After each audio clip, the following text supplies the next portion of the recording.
Well, we're here today with Dr. Grindstaff, a podiatrist in El Paso, Texas. Dr. Grindstaff, how is life in El Paso? It's hot right now. It's been hot for quite a while. I'm sure it is in July. So, Dr. Grindstaff, as far as I know, you have two practices in El Paso, East and West. Is that correct? Yes, that's correct. We have practices on the west side of town and also on the east side of town. And is it the east side of town which is kind of like growing and being new populated, or is it the west side? Well, the east side has more growth than the west side. There's a lot more territory for new houses, and there have been a lot more new houses built out on the east side of town than in the west side, although the west has grown quite a bit in the last few years also. All right.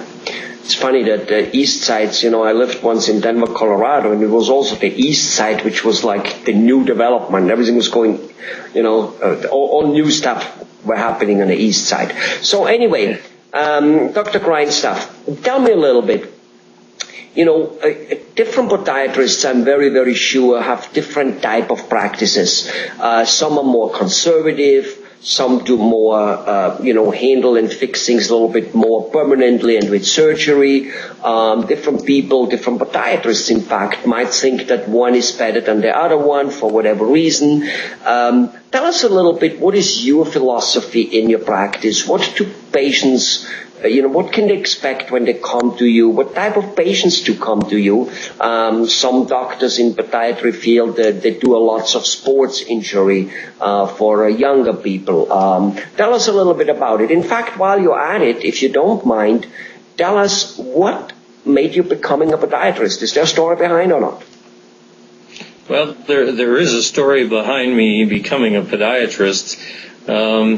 Strangely enough, when I was in college, I originally was pre-dental, and in my senior year of college, I was visiting dentist's office, and I very quickly decided that I couldn't stand to be a general dentist. And while visiting a particular oral surgeon, I told him that I thought I would like to do oral surgery. He told me, he said, well, there's only one or two students in a dental school class that make it to an oral surgery residency. What if you don't get in? You better like dentistry. And I said, I don't know that I like general dentistry. And he said, I have a good friend across the hall who's a podiatrist, and they do a lot of surgery. Let me introduce you to him. So he introduced me to that fellow. Sort of at the last minute, I canceled my applications with the dental schools and sent in an application for podiatry. Interesting. And that got me started in podiatry. Interesting. So it wasn't that you, as a kid, cracked your ankle and a podiatrist miraculously helped you out and you could go and make it to the prom at night or something like that. No, I never had any foot problems, and I never really even thought about being a podiatrist until that point. Question, what did you not like about a general dentist?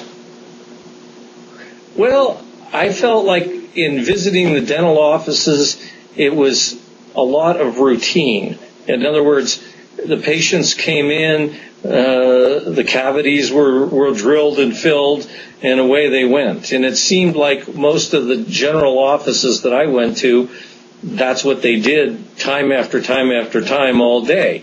And the thing that I like about podiatry is that there is a variety of things that we do. On any given day, I can see very simple things to extremely complex problems. Let's expand on that. Let's get to the part of the philosophy of your practice, now that we know why you didn't become a dentist.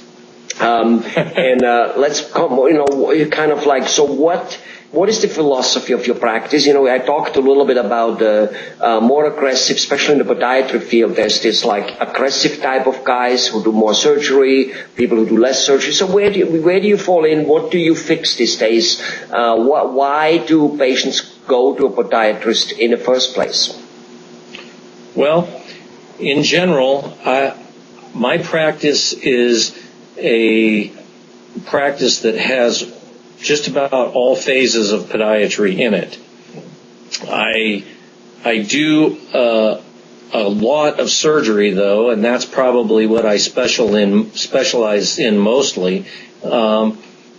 However, we see a wide range of conditions here, and I would say my philosophy is more that if you have a problem with your foot that's preventing you from doing the things in your life that you like to do, I always have felt like if it was my foot, I would want to get that taken care of, get it over with, and move on with my life.